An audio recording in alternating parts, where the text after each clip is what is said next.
I am chosen. Please listen to me very carefully. The things of the Spirit are so precious before the Lord. Everything you see in the world, because we're in the digital age, it is being operated by the Spirit of the new age. It's one of the litmus tests that you must always apply every time you see anything that catches your attention. You must always ask yourself these two questions. What is in it for God? Or what is in it for the devil? As believers, we sometimes get trapped and ensnared subconsciously, but as a spiritual person, you have to be discerning by the Spirit. Every single time you see things that is flying up in the air, particularly in a generation, in a time where it's like there are layers of recurrent things that seems to create a dent to the body, you must step back a little bit sometimes and ask yourself a question. As a spiritual person who is a member of the body of Christ, the army of God on the earth, you must throw out the litmus test to ask yourself, what is in it for God and what is in it for the devil? Just assume you are the devil. You are not.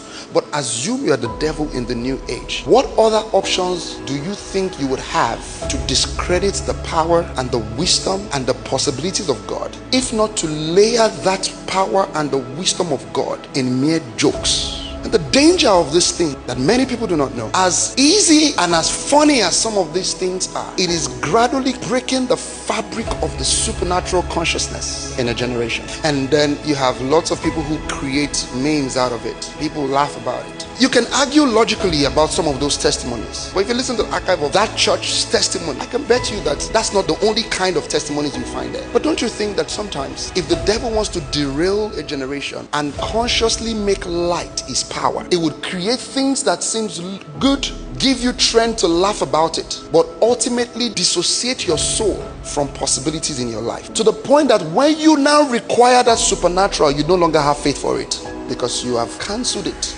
somewhere in your subconscious. You have to guard your heart with all diligence. As a spiritual person, you have to be so sensitive. If you look at it very carefully and you see that what is in it for God looks like what is in it for the devil is more, walk away from it. The generation is getting to a place where the supernatural no longer matter to them, because every miracle now would now require investigation, even true miracles. And that's why people get healed, massive testimonies, but when you listen very close, there's still an iota of doubt in your heart, but yet you call yourself a believer. It's somewhere in your subconscious there is a doubt that I think they are faking it, it might not truly be so. And when it becomes a trend, it's a buzz for a generation. The bandwagon jumps on it, your close colleagues jumps on it, everybody jumps on it. One of the things we must do in our generation is that we must contend earnestly, deeply for the faith. Either you know it or not, we are in battle, but the weapon of our warfare are not carnal. And many times we might be fighting carnal battles, not knowing that we are in a spiritual warfare. You see it as just laughs and jokes, but hidden in the agenda of the